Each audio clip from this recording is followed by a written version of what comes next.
Yo, what's him? This your boy Eric J, coming back at y'all again. You already know, single axle Daycab driver. Yeah, I'm back. And look, if y'all could tell, my voice is coming back a little bit. You know what I'm saying? We getting back to normal. You know what I'm saying? And look, bro, got my tablet today.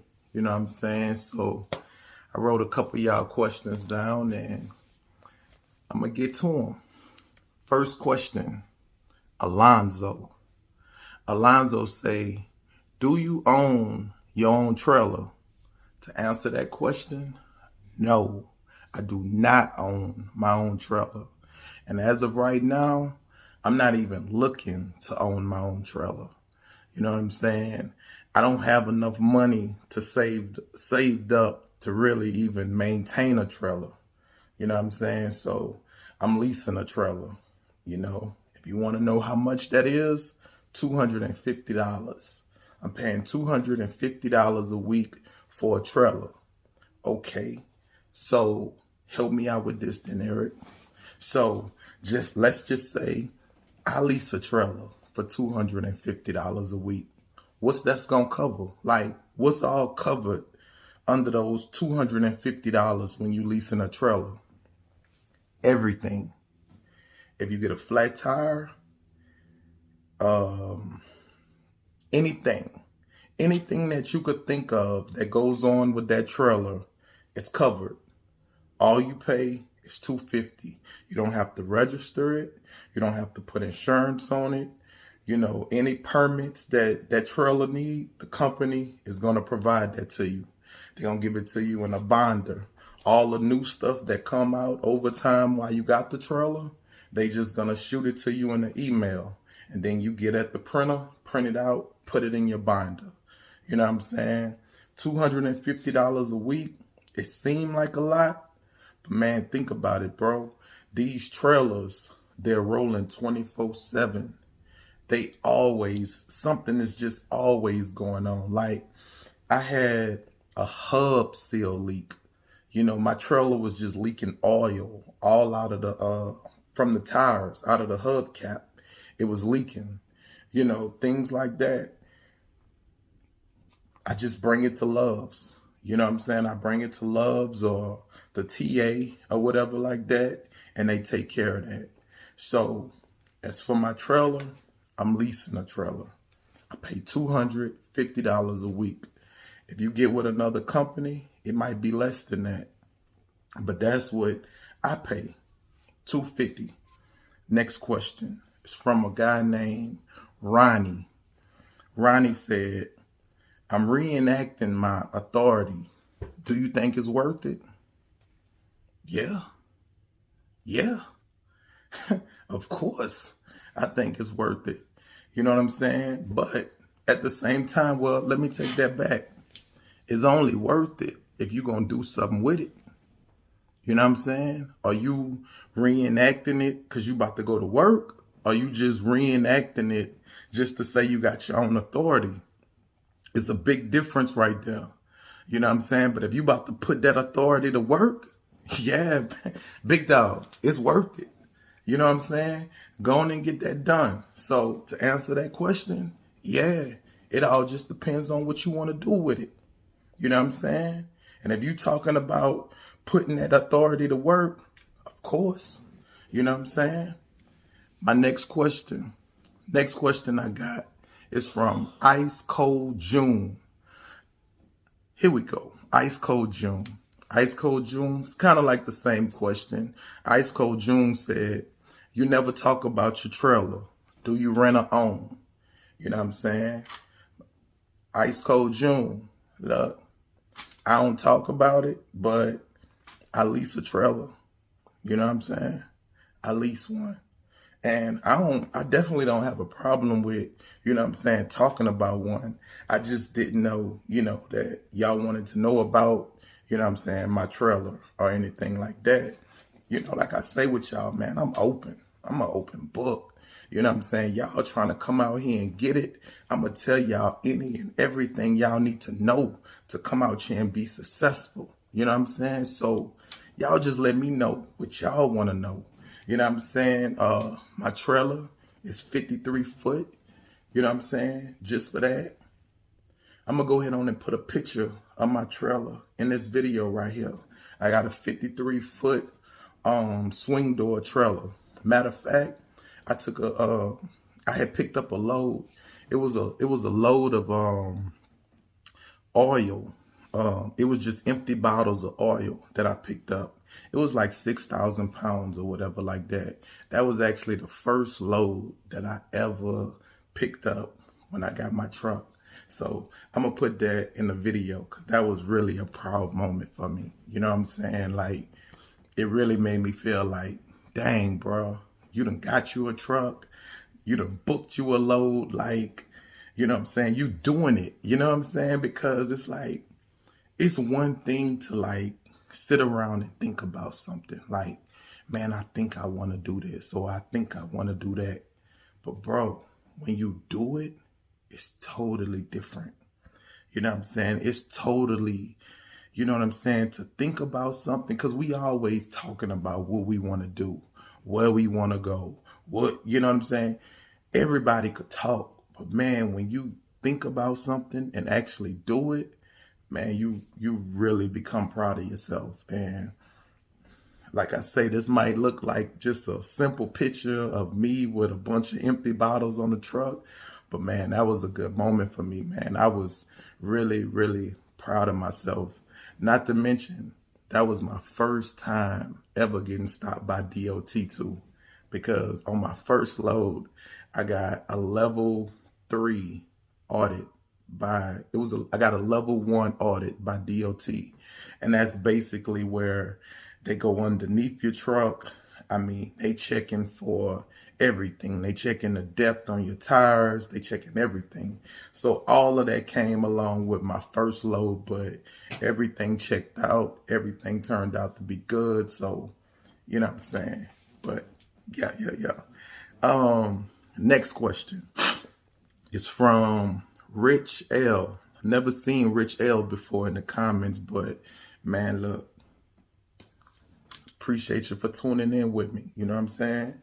Rich L said, do you run power only? No, I don't run power only. Have I ever ran power only before? Yes. The only time I'll run power only is if it's a straight through load. You know what I'm saying? Because I don't have nowhere to store, you know, more than one trailer. You know what I'm saying? I pay to park my truck somewhere, and I'm only allowed to have like one trailer there. So sometimes, like the last power only load I had, it was a load picking up out of Dallas going to Austin, Texas. You know what I'm saying? And they wanted me to drop it off. So if it's a power only load where, you know, I could pick it up and then go drop it off and I'm done with it, I'll do it. But if it's a power only load to where, you know, I got to hold it for a day or so like that and then drop it off, I don't mess with it. I'll only do power only if it's straight through. And a lot of times, especially like load out trailers, for those of y'all don't know who like would load out trailers. Hold on, y'all. Special guest! Right. So, like I was saying, sometimes I'll do it like if it's like a loadout trailer or something, and loadout trailers is basically where the company will tell you to go pick up a trailer and they'll be like, you could hold on to it for a couple of days, you know, if you need it or something like that, and then, you know, drop it off at its destination or something. But I don't really do those because they really don't like pay a lot of money or whatever. How much they pay? Like $125 or something like that. And they be like wanting you to go away from Dallas to Colorado, like. Yeah, to me, it's just not worth it. Next question I got is from Carla. Well, it's not really a question. Carla said, I listened to this video a few times. That's dope. Everybody should be listening to these videos a few times because I'm dropping jewels, like jewels in all of these videos. Like, it's something that y'all could take away from every video that I'm giving y'all. You know what I'm saying? So appreciate your caller for setting the standard. You know what I'm saying? Next one, we got, his name is Shy XX Gamer TV.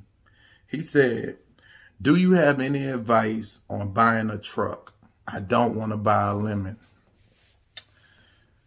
What kind of advice would I give somebody for buying a truck? What was your experience when you bought your truck? I think when it comes to buying a truck, I think you just have to take a chance. You know what I'm saying? Like, I'm not a mechanic. I don't have a mechanic background. I didn't, a lot of people be like, oh, when you go and buy a new truck or something like that, you need to bring a mechanic with you so, they could look at the truck and stuff like that. So, like, I didn't have none of those people to, like, do none of that. So I had to go by myself. So You went by yourself? Well, I went with my wife, right? So I would say when you go buy a truck, I would say look for the obvious. Eric, what is the obvious? I don't even know what the obvious is. The obvious is leaks. Look for leaking hoses, look for cracked hoses, look for,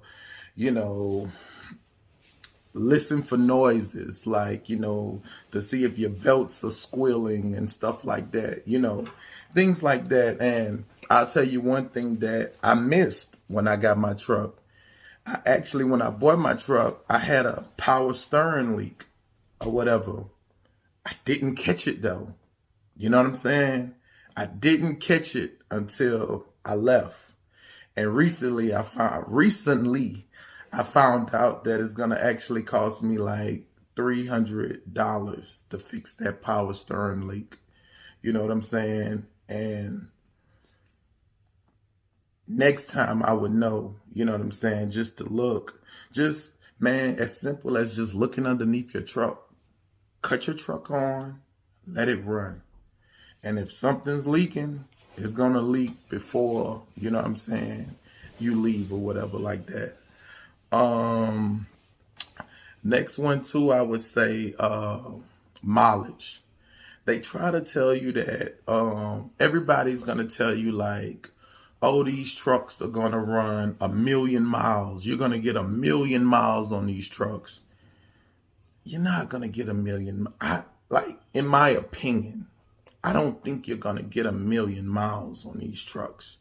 You know what I'm saying? So, and the reason they're telling you that you're going to get 1,000,000 miles on these trucks is because they're trying to sell you a truck with 600, 700,000 miles on it. So they're trying to tell you like, hey, look, I mean, it's high, but it got way more, it got a lot of life left in this truck. And in actuality, it don't. You know what I'm saying? And another thing I would say is make sure, because every truck has the potential to be a lemon. Mine could have, yours might be. You know what I'm saying?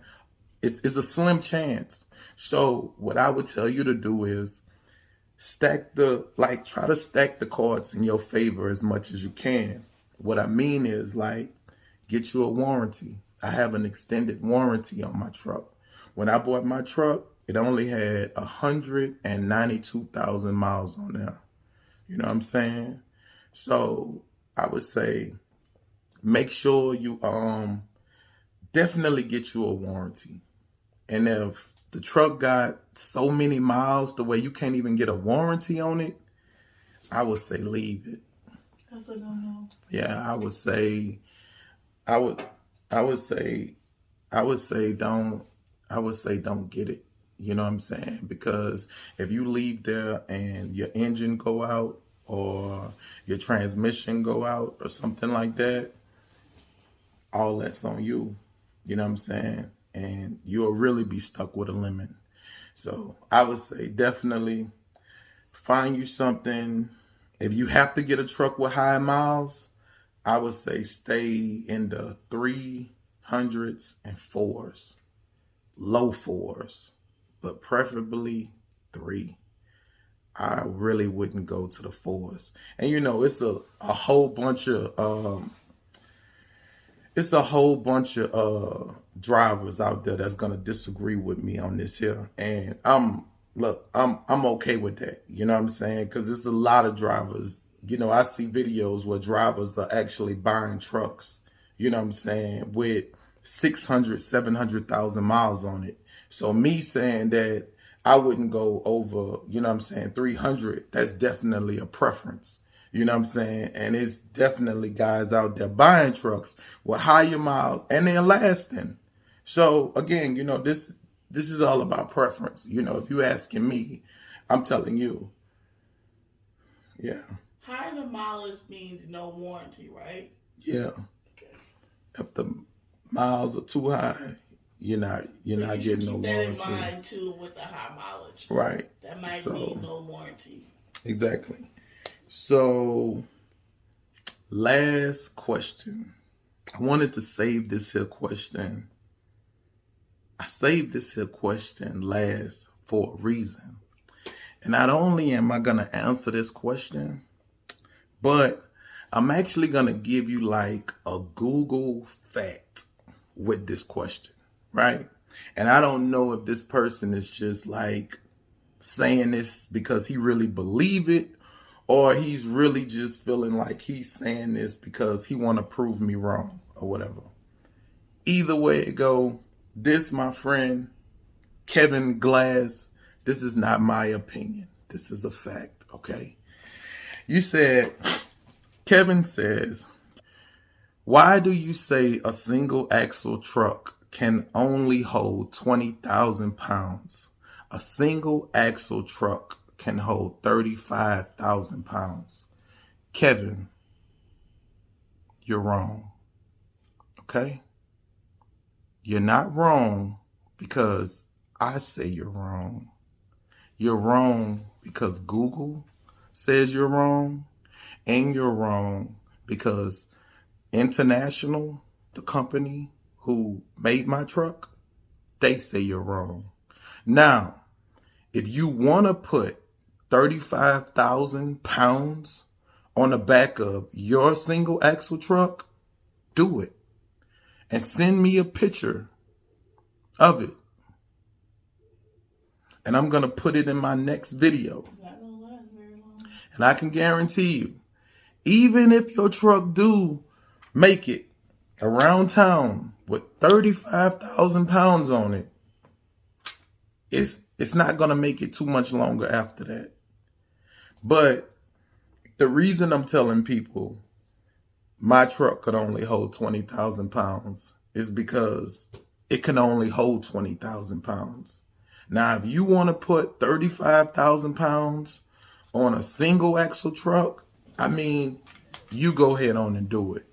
But to answer your question, why am I telling people that? I'm telling them that because 20,000 pounds is the max limit. And if you don't believe me, man, go Google it. I mean, do your own research. If you don't believe the research, then go get you a single axle truck and put 35,000 pounds on it. And you let me know how it work out. But me personally, I would never put that much weight on my truck. And again, not because I say so, because the manuals say so, the people who made the truck say so, because Google said so. I mean, that's just not something, you know what I'm saying, that I'm going to do, but to answer y'all questions, man, that was a few of y'all who had questions for me to answer. And like always, man, trying to get more consistent with the videos. I see now that y'all are asking for the videos more. I see that my subscribers are growing. You know what I'm saying? I have like no doubt that this is going to be the biggest trucking channel you know what I'm saying, like out there. This is gonna be the biggest YouTube channel out there. Like, and if anybody else that's like following my page and y'all got videos that y'all post or whatever like that, let me know or whatever. And just how y'all watch my videos, I'll watch y'all videos. Just how I ask you to like, comment underneath my videos, I'll do the same thing on y'all videos. You know what I'm saying? Just let me know. And other than that, I'm out.